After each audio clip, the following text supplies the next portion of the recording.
Hey, so I'm going to try something new, which is, first of all, I will be relaxed on video and myself. And yeah, I don't know, I think I have an idea what you're supposed to sound like when you're on video, and I need to just forget that and just be myself.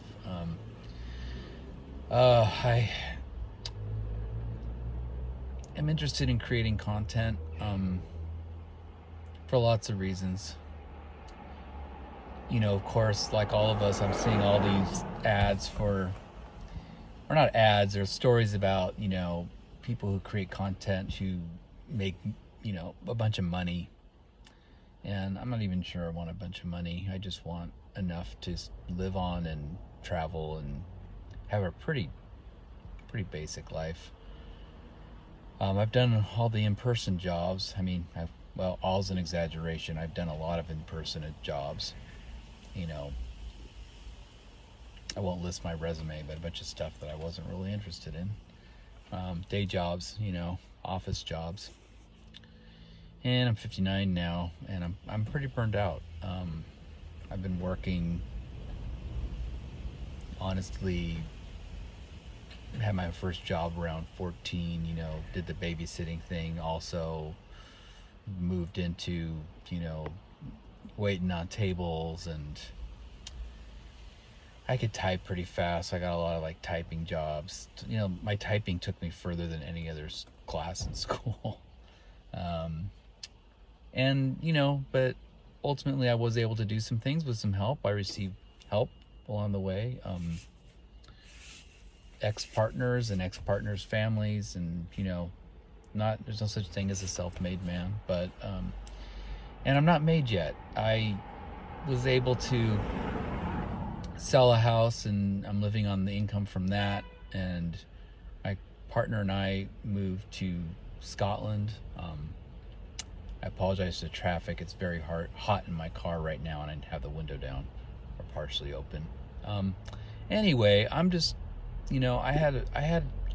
You've probably heard the phrase "dark night of the soul." I had this morning. I'd call it the dark morning of the soul.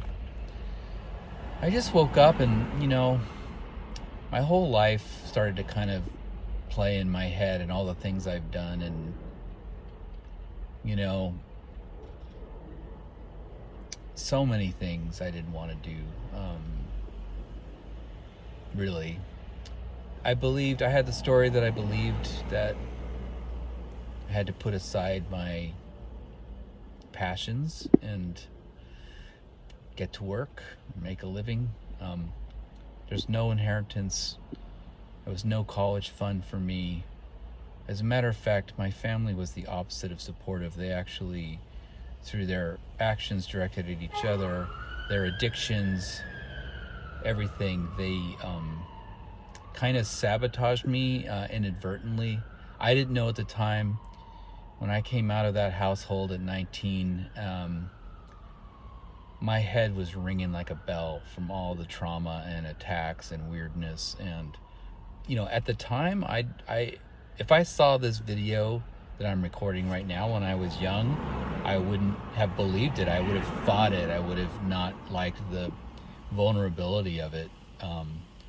And at the same time I'm recording this and talking about these tough things, I know that I've been lucky in a lot of ways, and I have a lot of gratitude for what I have. But today I'm talking about the struggle. I do a different video for all the things I'm grateful about. But today's about the struggle, and the struggle has been real. And anyway, my life kind of played, and I just thought about the jobs I've had and all the things I've done and how it's felt most of all. And it just really hasn't felt good, Life mostly hasn't felt good. There's been moments, and there have been periods, and there have been eras where things looked up. I have to say that most of those eras were tied to an increase in income. And I don't completely understand the connection between income and my feeling more stable, but I did have a very unstable childhood, in addition to all the trauma and the incessant fighting of my parents and addictions, and I had a sister who was an addict, and just really tough stuff for a little kid to deal with. Lots of moving and getting evicted, and so clearly I have a wound around finances. Yeah, and I just so when I do make money, or I have that payday that comes through, it does feel really good, and I start to feel better. And I know they say money doesn't buy you happiness, but I would sure like to stop worrying about money.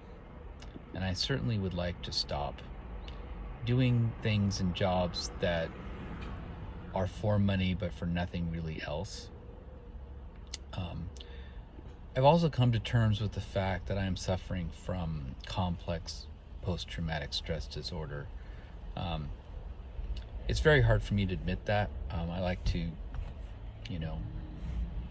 keep things on the positive, but I think it is positive to just put it out there that,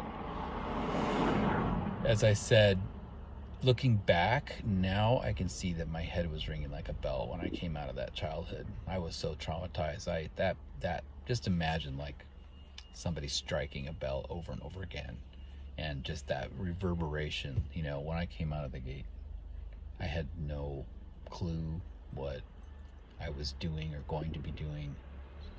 I thought I knew. I went after dreams, sort of dreams now that I wouldn't be dreams for me now.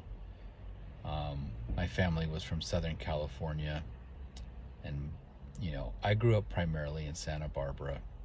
Sounds ritzy, but not. Poorest family. One of the all my friends' families seem to have more money and more stability, and owned their homes. My parents were always renting. And, I had those dreams that the Southern California teenagers have. I'm going to be a movie star, or I'm going to be a rock star, or it was always some performance, something glamorous. I think what set me off this morning was looking at Instagram, and there's a young man on there who is a award-winning wildlife photographer. Now, I don't know anything about his life. I'm sure he has his struggles. And I know on Instagram you can't base what they post on, what their actual life might be. But wow, it was just cool to see somebody doing something so amazing. He focuses on polar environments, so incredible photographs of polar bears and other animals that inhabit those zones, and I'm just felt really happy for him. At the same time, I was like, that's a fantastic passion to have, to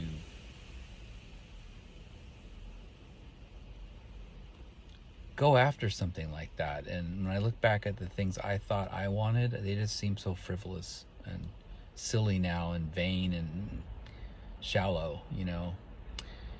So you're maybe wondering where all this is going. It's not going anywhere.